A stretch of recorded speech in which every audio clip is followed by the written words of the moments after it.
There's been a lot of talk lately about Ilia Topuria because Usman Nurmagomedov's manager has suggested a fight between the two. And there's been a lot of talk about how Topuria is not going to be the same and his loss to Justin Gaethje and everything else. So Ilia Topuria's manager, Malki Kawa, did not take kindly to this and went off on some of the talk here. So we're going to listen to what he has to say. And I got some thoughts on this after. So here's Malki Kawa talking about his client, Ilia Topuria, and a potential matchup against Usman Nurmagomedov. All right, so now back to the MMA stuff, right? If you see my last post, you got this guy. He's sitting there with two of his clients, right? And one of them happens to be Usman. And they're sitting here talking about his next opponent. And then, oh yeah, he will beat this guy, and he will beat that guy, and he will do this, and he will do that. Guy, shut the fuck up. Ilia Topuria will fucking annihilate 100% of your roster, including, if we fought Gaethje again, buddy, he will fucking beat the shit out of him. We all know that Ilia was better. He had a bad night. Your boy did good. Congratulations. Stop hyping up the other shit. You sound like a fucking clown. Ilia Topuria is still, in my book, the #1 fighter in the world. I promise you guys, when the comeback comes, you will see what happens. Paddy Pimblett, fucking Islam, Usman, fucking Gaethje, it doesn't matter who, doesn't matter when, okay? You guys will see a fucking masterclass. That's what that is. But to sit here as an agent on the podcast of your clients and be like, oh yeah, you're going to actually lose to this guy because behind the scenes, you don't want that fight.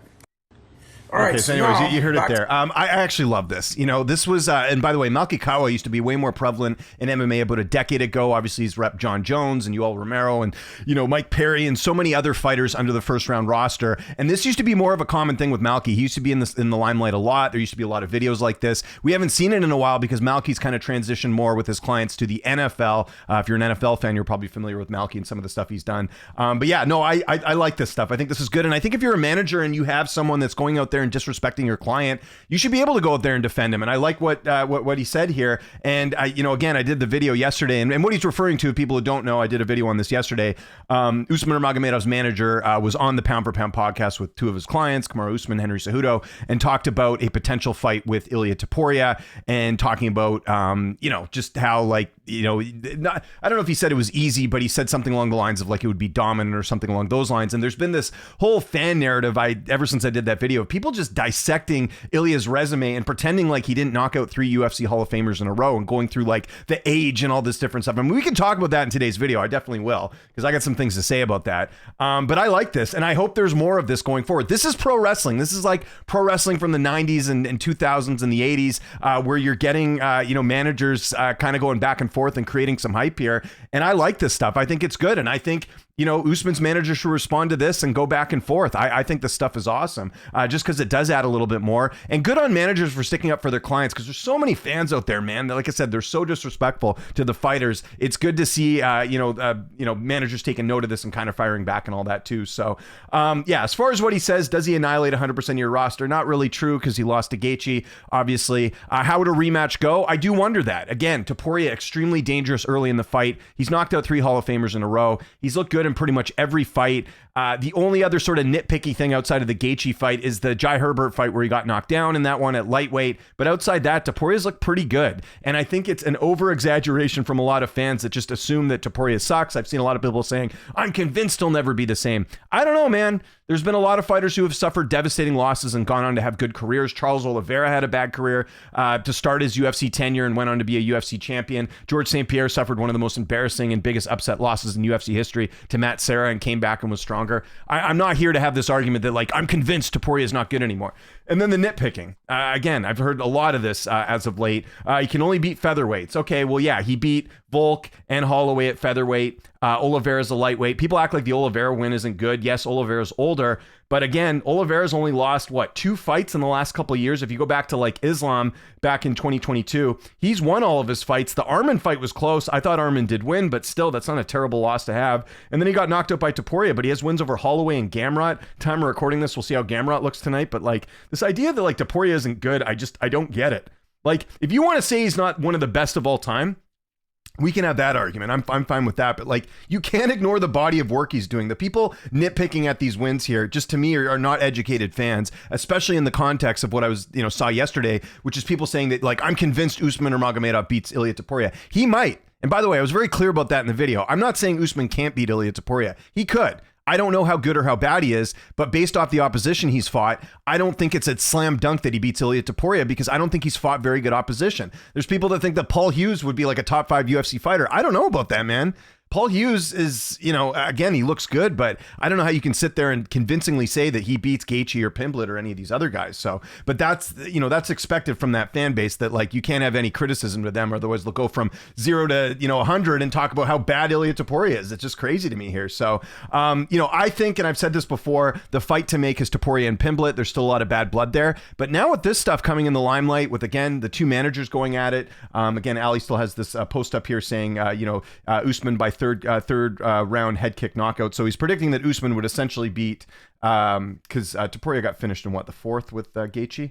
It was the corner stoppage in round 4. So he's essentially saying that Usman would be him earlier. The thing with Usman too, and I pointed this out yesterday, is that he doesn't have he has finishes, but not like a ton, right? Did choke out Alfie Davis. I'll give him that. The 2 Paul Hughes fight went the distance. Shelby went the distance. Brent Primus went the distance. Benson Henderson, you want to talk about fighters being old. He was 39 years old when he fought him. Same thing with Patricky Pitbull, older fighter as well too. So my whole thing is if Usman's beating everyone in the first round, then yeah, fair enough.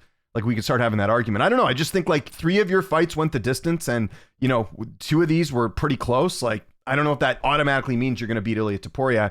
Again, I'm not saying you can't beat him, but the people acting like Topuria sucks now, it's just you're not educated. Again, let's see more of a sample size. Topuria goes out there and loses his next fight. Yeah, okay, we can start having those arguments right now. But people acting like Topuria is terrible all of a sudden and isn't good.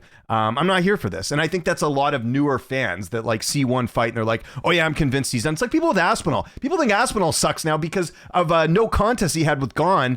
I mean, I can't wait till he comes back and he's going to, in my opinion, look very good. I mean, we'll see how the eye injury is sort of played out. But I mean, I don't think Tom's a bad fighter. You can't ignore the body of work he's done before that. Again, with Aspinall, kind of going back to this Usman thing, Aspinall's finishing a lot of his opponents, almost every single one of them early in the fight. I don't even think, did Aspinall even go the distance in any of them? I think there was one fight he went the distance, but I think for the most part, it's all been finishes here. This is what I mean. People, the huge argument with Aspinall, he hasn't fought anyone good. Yeah, but at least he's finishing them all. Right? These are all finishes. Yeah, he hasn't gone the distance. Okay, I was right about that. So I just bring this up because people are very selective on how they want to nitpick at fighters' resumes, depending on who the fighter is. So should be interesting. But we'll see. If I'm a betting, well, so first off, we got to talk about the Usman thing. So Usman's managers come out and said that they're going to do a negotiating window. I still think he's going to the UFC. The big question is, will Usman fight in the UFC before the end of the year? Tough to say. UFC has to fill up cards. I would hope they could get him in. There's still time. We're early August here. I think there's a possibility of Usman coming in the UFC.